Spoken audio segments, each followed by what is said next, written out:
Je suis Philippe. Tous ici, nous sommes Philippe. Nous devrions tous être des objecteurs de conscience, car nous vivons une catastrophe écologique majeure. Nous devons agir maintenant, ici et partout.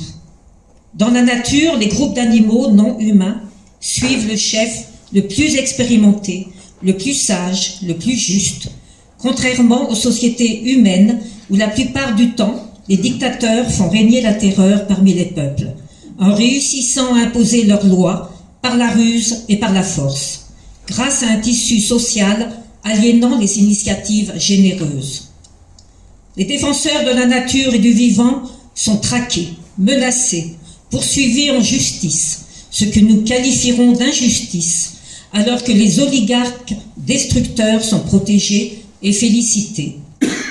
Chez les grands primates et chez les loups, celui qui use et abuse de violence et d'injustice met le groupe en péril.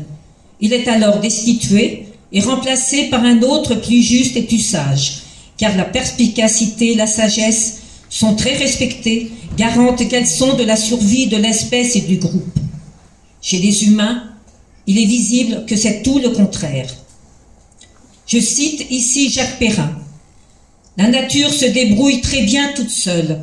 Elle n'a nul besoin que nous l'entretenions. » Dans le règne animal, au contraire des humains, le savoir est partagé entre les membres de la société.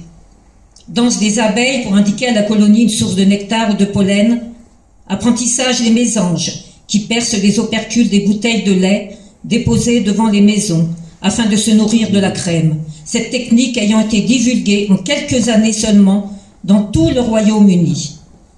L'intelligence collective des animaux est telle que nous devrions la respecter et non pas l'ignorer. Et pourtant il s'agit bien de la détruire depuis des millénaires par tous les moyens dont notre espèce dispose. Aujourd'hui, ces moyens sont de plus en plus sophistiqués et puissants, tels que la pêche industrielle détruisant les océans et leurs ressources, ainsi que des milliards d'animaux terrestres sacrifiés, finissant dans les assiettes. Des scientifiques alertent sur le caractère insoutenable dans tous les domaines de l'exploitation exponentielle de l'ensemble des ressources planétaires qui ne peut qu'entraîner la finitude de ce modèle de société.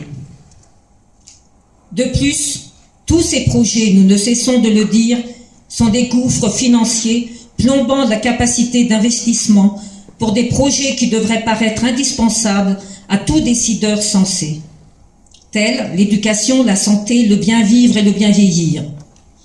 En 2025, la dette de 3 400 milliards d'euros va contraindre l'État français à régler 67 milliards d'euros d'intérêts. Est-ce sensé? Depuis des décennies, on nous fait croire que notre élite politique est la plus à même de gérer le pays, alors que nous constatons les dégâts sans cesse opérés par elle. Heureusement que nous bénéficions des meilleurs, car que serait-ce si nous avions les pires? Diaboliser, stigmatiser les défenseurs de l'environnement est une bien piètre stratégie qui ne montre pas un bon usage de l'intelligence humaine. Les résistants au totalitarisme écocidaire sont des écoterroristes d'aujourd'hui, selon la vision de certains gouvernants. Gageons que l'histoire en fera les héros de demain. Nous sommes ici encore minoritaires, devenons majoritaires à nous soulever.